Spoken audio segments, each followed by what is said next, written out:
Hey everybody, thank you so much for joining me today. My name's Kamina Sue and this is my channel Strength Karma. And in this interview, I'm going to be talking with a good friend of mine, and we're going to be talking about something which a lot of people, especially if you're a woman watching this and you're aged over 40, maybe you're noticing your energy levels dropping.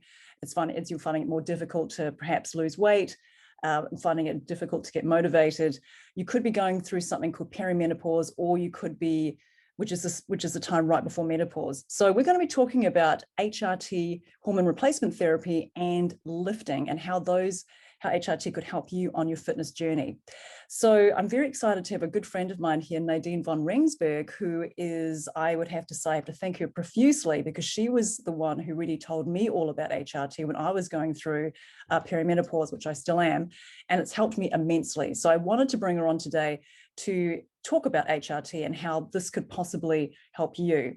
So welcome, Nadine, to my channel. Thanks so much for joining me today.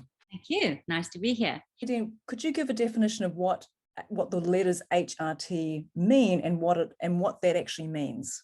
So HRT means hormone replacement therapy, and maybe it should be called hormone supplement therapy. It's basically topping up or replacing our estrogen and progesterone, and the last one, which is not very much spoken about, called testosterone, which we as women have in our bodies as well. It's produced. So estrogen would be the main one, and every cell in our body is estrogen receptive, and that's why as our estrogen leaves us with age, as we journey on this path of life, we start feeling all these little niggles and symptoms, and it affects every woman in a different way. Progesterone is to I'm not a doctor, so I'm not going to get very technical, but it's to keep our endometrial lining safe and thin so that we don't have an increased cancer risk. So you have to take estrogen and progesterone together. Unless you don't have a womb any longer, then you can only be on estrogen. Testosterone is for that get up and go, the va-va-voom. Initially, they thought it's only for sex drive. It's not true anymore. The Menopause Society of Australia still believes it's only in case of low libido, but there are many menopause specialists, especially in the UK, now saying, no, it's not true. It's to do with muscle health, building muscles, the ability to maintain muscle growth, sustain muscle growth, energy levels, just that get up and go, fight, want to do things, want to achieve things attitude. I'm relatively new to this whole lifting fitness journey thing, and I'll tell you why, because it all is kind of interlinked. I am 54 years old, and I've been lifting, I think, from about the age of 48. I was starting to feel old. I felt my eyesight was deteriorating. I was experiencing all sorts of little niggles, and I didn't tie them up together. I just experienced, one day I woke up and I had vertigo, and I couldn't understand why I was feeling dizzy. And I felt dizzy for quite a few weeks as well. But I just live with things. I suck it up. Mm-hmm. That is very typical of us women, isn't it? We just, it's like, oh, we must be getting old, and but we've got all these things on our plate. We just have to power through this. It's nothing too serious. Brush it under the rug. Exactly. And we're busy with life, with children, with a job, with a household, busy with our careers. And also I'm married to a doctor, and if you're not dead, it's something that will pass. If it's not serious, it'll go away. So I was feeling that. I also felt aches and pains. I remember very specifically my sacroiliac joint, and I remember that hurting for a long, long time. And I couldn't understand why, because I didn't do anything to make it hurt.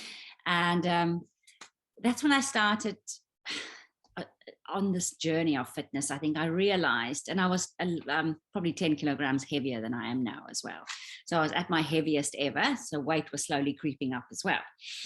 I just thought, this has to stop. I have to take control. And the only way I thought of how to take control was to get fit. I think that's what most people think. Lose weight, get fit. I find it hard to lose weight because I love food. I love cooking, I love eating, and I like celebrating around food, like a lot of people. I decided to join the gym, and I received a program from one of the trainers there, and I felt very self-conscious all the way when he put me through the program as well. it was just a good experience, not positive because I was so self-conscious about the way I moved, the way I felt old as well, and not competent, but I knew I had to do this. Very quickly, I found the program a little bit limiting, and I found still one of my favorites, a woman called Nia Shanks. Love Nia. Yeah, she just keeps She's things. great. She's an American online fitness trainer. I think it was called Lift Like a Girl. Yes. Um, so I just bought this program off her, and it wasn't a lot. I think it was $40, like a 12-week beginners program for people who want to start in the gym and don't know what to do. And I just fell in love with lifting over that 12-week period. And at that point, I realized, the desire to lose weight left me. It became I just fell in love with lifting. I really did. And I remember one day quite clearly, it came as a surprise to me. I think it was December a few years ago. A woman came to me and she said, "You're in good shape." And I was like, "What, me?" It came as a surprise because I never saw myself. I was just enjoying the whole process so much. I fell in love with the process. I really did. So you were noticing that you were getting fitter, you were getting stronger. And then why did you start then to think about hormone replacement therapy if you were feeling so good? Like, tell me a bit about that. I stumbled across a woman called Amanda Thieb. She was very, very outspoken about women's health, women's hormones, and the benefits of HRT. Before I did this, I think all of us are my generation and younger as well, were scared of hormone replacement therapy, that it causes cancer, that breast cancer and hormone replacement goes hand in hand. So my first response was, no way, I'm not doing this, because I have a very strong history of family cancer, breast cancer. My mother died, my aunt died, my cousin died. Very, very, very strong history. And I thought, no, this is not for me. I'm not going to even consider that. So I was feeling stronger. But at that point, I was starting to sleep very poorly. And I 2 o'clock and not being able to go back to sleep. I remember one night cooking a whole meal, the following day's dinner. I read many books, I listened to a lot of podcasts, but I couldn't sleep. The lack of sleep can be an absolute killer. And very often for us women, it's like, especially if we had kids, we're used to not having sleep if we're breastfeeding babies or taking care of kids or whatever. And it just becomes like this natural thing that you just don't sleep well. And we just get used to it. But it's probably one of the biggest detriments to health I can think of is lack of sleep. Absolutely. I mean, I was just, as you say, I mean, I was breastfeeding a child for many years, well, 2 children. And I just thought that mucked up my sleep, and that we always sleep with one eye open. Migraines, which I've never had in my life. Initially, I didn't pay attention to when I had the migraines, but then I realized they were very, very much hormonal migraines. They'd come once a month, and they would last for 48 hours, and then nothing again for the rest of the month. Also, changes in my menstrual cycle. Again, I was just thinking, I've had 3 children, or two biological children. I am getting older. This is normal. I must just suck it up. I bought off the counter vitamins. I went to the pharmacy and I got female women's health vitamins, because people I spoke to there and in the health shop in town swore by them. They said they wouldn't live without these supplements. It's made all the difference. And then magnesium as well. And I thought, oh my gosh, fabulous. This is going to do it for me. Nothing. Well, it just comes back to that stigma, isn't it, Nadine, about, I mean, it would be very unlikely that someone in a health food shop would recommend, oh, you must get into HRT, because of that terrible stigma that it has with regard to that link to breast cancer. So could you just explain to people watching this, where did that stigma come from? Because it's so pervasive. It was misrepresented in the media, the research. The Women's Health Initiative. That there was an increased risk in breast cancer that they linked to HRT in older women. Women over 65, I think. Findings were misrepresented in the media as well. that the link they made ended up not being a link at all. That's right, yes. So the Women's Health Initiative was a study that happened back in 2002, which was a giant, it was a huge experiment, very, very expensive, cost over $1 billion US. And it had to be stopped prematurely because it was found that there was a statistical trend towards women developing breast cancer. Then they took a very conservative approach and stopped the experiment. But what happened was that when they examined who was actually getting the cancer, it was older women who were way past menopause, anyway, they're postmenopausal. And what happened was that the investigators who were helping to make sure everything was above board with the experiment, they did not get a chance to write a rebuttal and to challenge the findings. And so what happened, the American Medical Association went off and published a whole big paper and did a press release on it before the investigators could actually say their part. So it ended up going to the press, and all of a sudden there was these huge headlines, and then like a causal link between HRT and breast cancer, and then millions of women basically taken off it or decided to go off it. And it was just it was something that went unchallenged for 15 years. And it was just it's a terrible crime, actually, what happened. But now the Women's Health Initiative have actually backpedaled on a lot of the things that they did say. They've actually said, actually, no, HRT, there's no link between, like a definite link between HRT and cancer. It's actually very minimal. In fact, it's very health giving for women. But you don't see those in the headlines. It's actually unbelievable that it happened. It's unbelievable. And even now, when I talk about it with my friends, who our friends are very health conscious, and they would take like a thyroid medication if they had like low thyroid, but when it comes to hormones, it's like, oh, they would not consider HRT because of the cancer risk.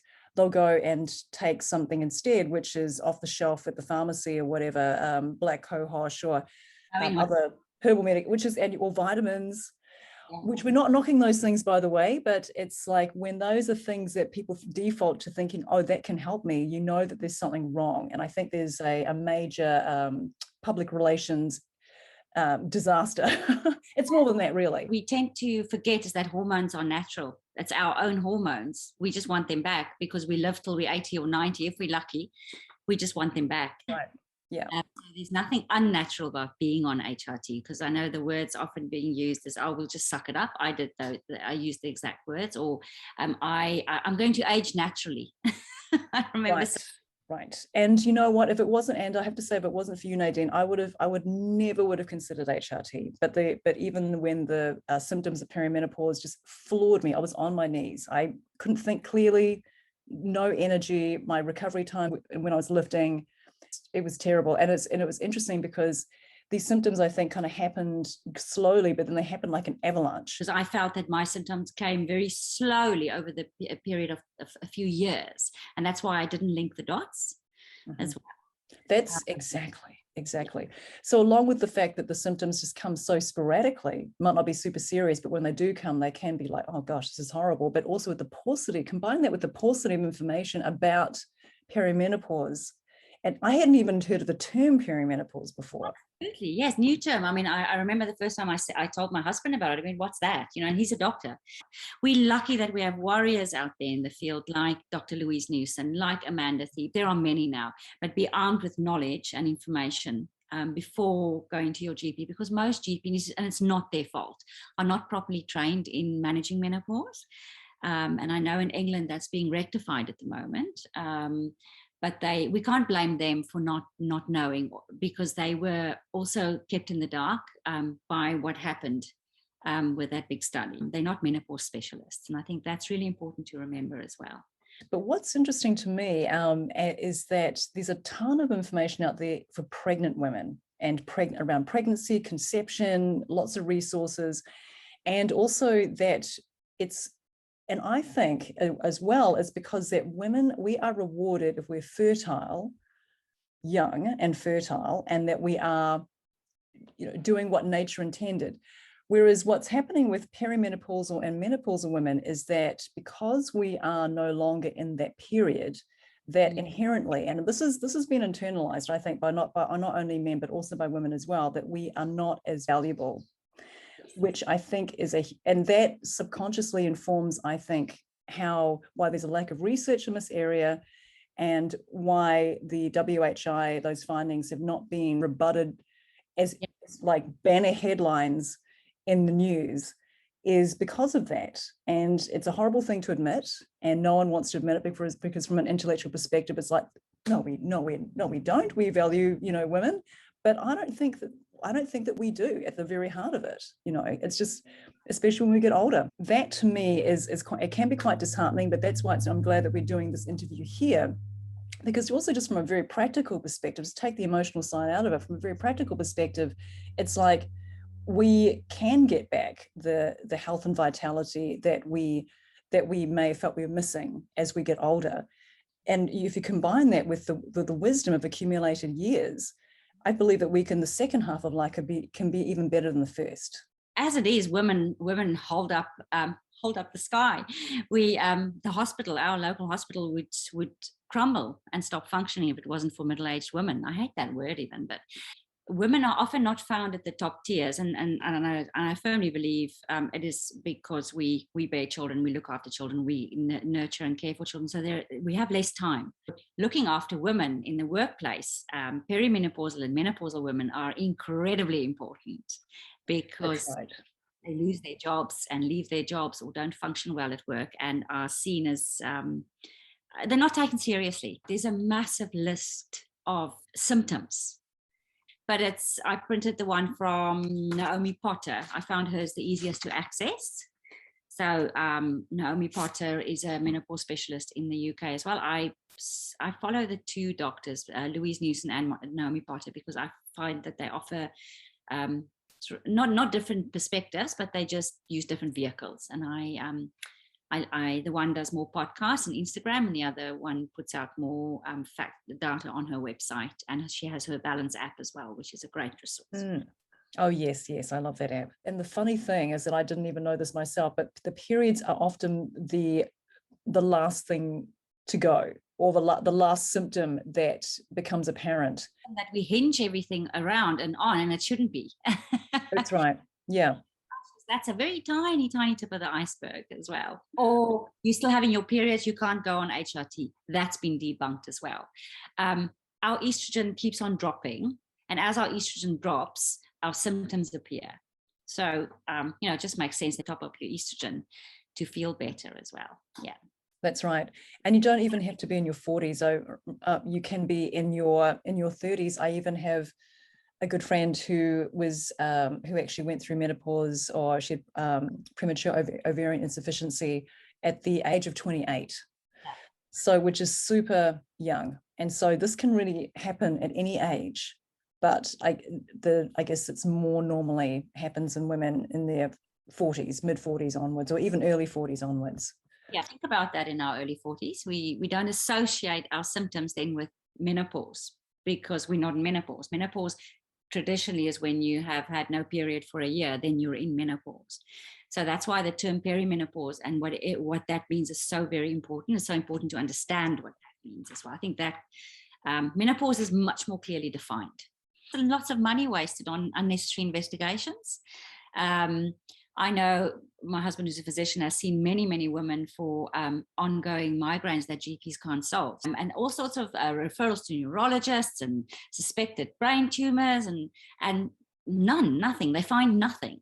So Nadine, what do you think are some take-home tips for women? 3 take-home tips that someone who's watching this, they are either for themselves or for someone that they love, that they can apply to if they want to get fitter, but they're feeling all these menopausal symptoms, and they are interested in HRT. What would you be telling that person?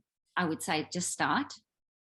Make an appointment with your GP. Be prepared though. Go and download information from Dr. Naomi Potter, Dr. Louise Newson.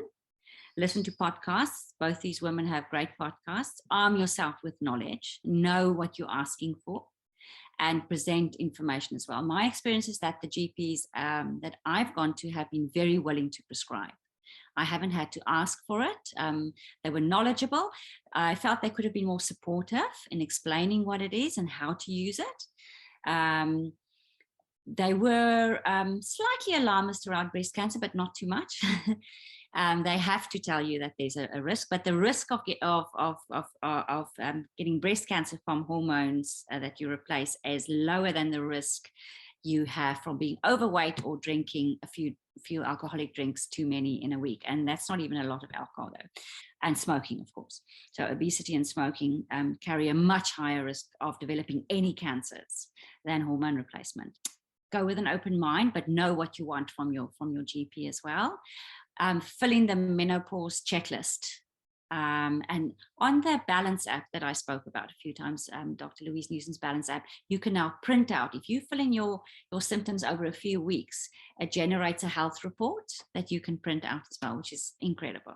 With exercise, I would say, every person is different. So we all start in a different place with our journeys. And we also are interested in different things. You have to do something that you love. And I would suggest just start with walking. Start forming a habit, take the dog out for a walk every day, or just go on a walk every day. If you're a very unfit person or maybe overweight, walking is a great place to start. If you want to join your local gym, maybe just start and get a program. Don't go into the gym without a program. I think that's a mistake many people make. They walk in there and they don't know what to do. So either sign up with a personal trainer, maybe for a few sessions, if you don't want to have a personal trainer for a long period of time, maybe 6 to 10 sessions. Have a program and follow the program. And lastly, be patient. These things take time. Good things take time. And it's the same for our hormones that we replace or supplement. For some women, it works instantaneously, but most women, of what I've read and experienced, it takes a few weeks to months for it to change. And it's also not something that's static, it's dynamic. So you have to change your dosages. So when you make your appointment with your GP, immediately make a follow-up appointment for 3 months so that your hormone replacement therapy, your regime can be reviewed. But it's not something that once you've gotten your hormone replacement therapy, there you go, there's your dosage, like a Panadol. You will take this, this specific dose. It changes. It doesn't stay the same because our hormones fluctuate all the time as well. Nadine, look, thank you so much for your time today. So if you're watching this, please go ahead and check out the description. Not only is there a time code of the interviews with the rest of the videos I've posted, but also all the resources that we've just mentioned.